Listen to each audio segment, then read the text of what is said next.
Les gens mangèrent et furent rassasiés. Évangile de Jésus-Christ selon saint Marc. En ces jours-là, comme il y avait de nouveau une grande foule et que les gens n'avaient rien à manger, Jésus appelle à lui ses disciples et leur dit : j'ai de la compassion pour cette foule, car depuis 3 jours déjà, ils restent auprès de moi et n'ont rien à manger. Si je les envoie chez eux à jeun, ils vont défaillir en chemin, et certains d'entre eux sont venus de loin. Ses disciples lui répondirent : où donc pourra-t-on trouver du pain pour les rassasier ici, dans le désert ? Il leur demanda : combien de pain avez-vous ? Et ils lui dirent : 7. Alors il leur ordonna à la foule de s'asseoir par terre. Puis, prenant les 7 pains et rendant grâce, il les rompit, et il les donna à ses disciples pour que ceux-ci les distribuent, et ils les distribuèrent à la foule. Il y avait aussi quelques petits poissons que Jésus bénit et fit aussi distribuer. Les gens mangèrent et furent rassasiés. On ramassa les morceaux qui restaient. Cela faisait 7 corbeilles. Or, il était environ 4000. Puis Jésus les renvoya. Aussitôt, montant dans la barque avec ses disciples, il alla dans la région de Dalmanuta. Acclamons la parole de Dieu. Aujourd'hui, avec la baisse du pouvoir d'achat, avec l'essence, les carburants, le gaz qui augmente, avec les restrictions que l'on fait à soi-même, avec les vacances que l'on ne peut pas prendre, on est dans un temps de rigueur, un temps de trouble. Et Jésus nous appelle aussi pour nous dire qu'il ressent de la compassion pour nous, pour les personnes qui avaient faim. Et dans ce temps de crise, on peut tomber dans une espèce de peur, dans une espèce d'apathie, et on peut tomber dans un retour vers certaines évasions. Parce que quelquefois, même avec l'abondance que nous avons dans notre monde, là, cette abondance matérielle, nous n'avons pas de quoi manger. Mais le Seigneur est là et comble nos cœurs et comble nos vies, parce que le pain ne nourrit pas simplement, et puis il faut se nourrir de la parole. Et donc pendant toute cette semaine, j'étais très heureux d'être avec vous sur les ondes de Radio Arc-en-Ciel, justement pour nous nourrir de cette parole.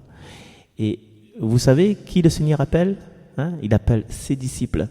C'est-à-dire qu'il appelle chacun de nous pour ne pas nous renvoyer à jeun et pour nous donner quelque chose. Et Dieu en Jésus a eu pitié. Il a eu pitié. Car je pense que les disciples avaient faim aussi. Et nous sommes un peu... Comment on chante ça ? Que je chante ta loi, ô mon Dieu, sur la terre dans mon exil. On est un peu en exil sur cette terre, on est un peu réfugiés dans notre petit monde. Et on se dit quelquefois que, oui, je ne peux rien faire. Où est-ce que je pourrais trouver du pain pour manger à leur faim dans mon désert à moi, dans le désert de la terre ? Et puis... on perd un peu quelquefois dans des moments de disette, on perd un peu d'espérance, on perd un peu de fermeté.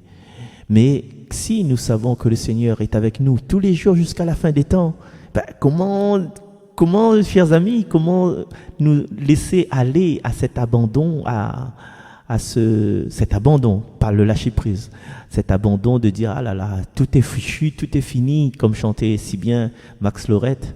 Tout est fini. Est-ce qu'il y a une solution ? Oui, il y a une solution. Malgré si on n'a que 7 pains, que quelques poissons, quand le Seigneur est avec nous, il y a toujours une solution. Alors, aujourd'hui, et comme chaque jour, le Seigneur nous demande : combien de pain as-tu ? Et nous savons que combien de pain as-tu, et ça correspond aussi. Est-ce qu'il existe encore une petite flamme d'espérance au fond de toi ? Qu'importe, une petite flamme pour allumer un grand brasier, pour incendier une grande forêt, la forêt de Maïdo par exemple. Il suffit, chers amis, d'une petite flamme.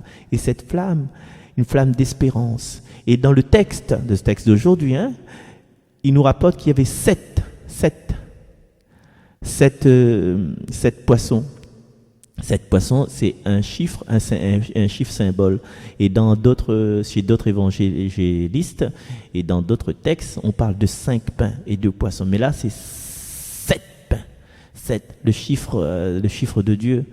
Et les chiffres, vous savez, c'est symbolique dans les Écritures. 12 apôtres, 40 jours dans le désert. Tout ça, il y a un symbolisme. Et 7, ça veut dire que la plénitude. Donc, avec 7 pains, le Seigneur va atteindre le monde. Et vous savez encore dans l'Apocalypse, aux églises du monde, les 7 églises. Donc, c'est universel. C'est universel. C'est suffisant, 7 pains. C'est suffisant pour baigner, pour rassasier le monde. Alors aujourd'hui, ce que l'on peut demander au Seigneur, c'est justement, Seigneur, donne-nous de ce pain, donne-nous la prière, donne-nous ton Eucharistie vécue, donne-nous cet autre pain, donne-nous notre décision de nous réconcilier avec les autres pour pouvoir justement, grâce à ton pain, de retrouver la paix dans notre relation. Même les personnes qui nous ont offensés, donne-nous de ce pain-là, donne-nous cette paix, ce retour vers les Écritures, vers l'écoute des émissions de Radio Arc-en-Ciel, cette écoute vers les homélies, cette écoute vers ta parole, la puissance de ta parole. Donne-nous ce sens de sacrifice, de donner un peu de nous-mêmes, parce que si les personnes qui avaient gardé ce pain avaient gardé pour eux, il n'y aurait pas cette multitude, cette foultitude aussi, cette abondance. Seigneur, le peu que j'ai, je mets dans ta confiance, dans tes mains, la confiance. Le peu d'amour qu'il me reste, Seigneur, je ne veux pas me fâcher avec les personnes autour de moi. Je mets dans ta main pour que tu puisses transformer cet amour, ce petit amour que j'ai, en un festin, un autre pain.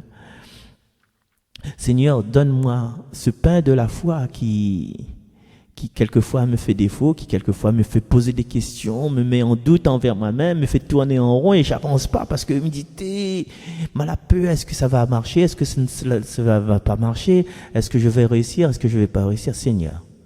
Avec ton pain dans mon âme, je sais que j'irai très loin. Et comme le dit Saint Grégoire, tu connais Saint Grégoire, il dit comme ça, celui qui partage son pain avec les pauvres se constitue en partie de celui qui, pour nous, a voulu être pauvre. Et Saint Grégoire ajoute, le Seigneur était pauvre. Et n'aie pas peur de la pauvreté. Parce que quand je cause un petit peu créole français, quand je sais que j'ai tout en abondance, j'ai pas besoin du Seigneur, mais quelquefois il se reconnaître en carence, quelles que soient nos carences, en carence d'affection, en carence de reconnaissance, en carence d'attention. Et c'est dans ces carences d'attention, ces carences de tendresse, quand il n'y a plus rien à manger, entre guillemets, eh bien, on se tourne délicatement vers le Seigneur pour dire, Seigneur, viens combler tous mes faiblesses, viens combler tous mes manques. Et quand on est en carence de clarté également, pas de lumière dans nos vies ou bien pénombre, eh bien, nous nous tournons vers le Seigneur pour lui demander sa lumière.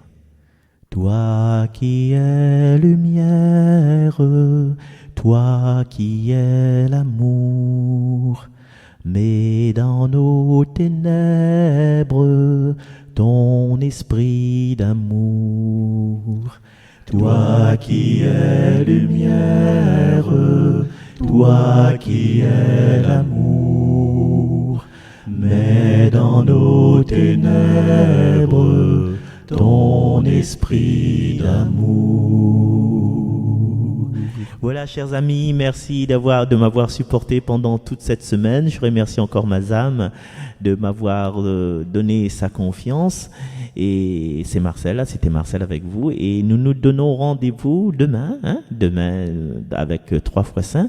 Et puis n'hésitez pas à réécouter ces émissions sur ma chaîne YouTube Marcel, Marcel, Refamia, Refamiha. L'abonnement est gratuit, bien sûr, donc n'hésitez pas à revenir de temps en temps, comme ça, au cours de la journée. Donc, dès lors, vous pouvez retrouver cette émission, toutes les séquences de cette semaine, sur la chaîne YouTube. À demain. Bye bye.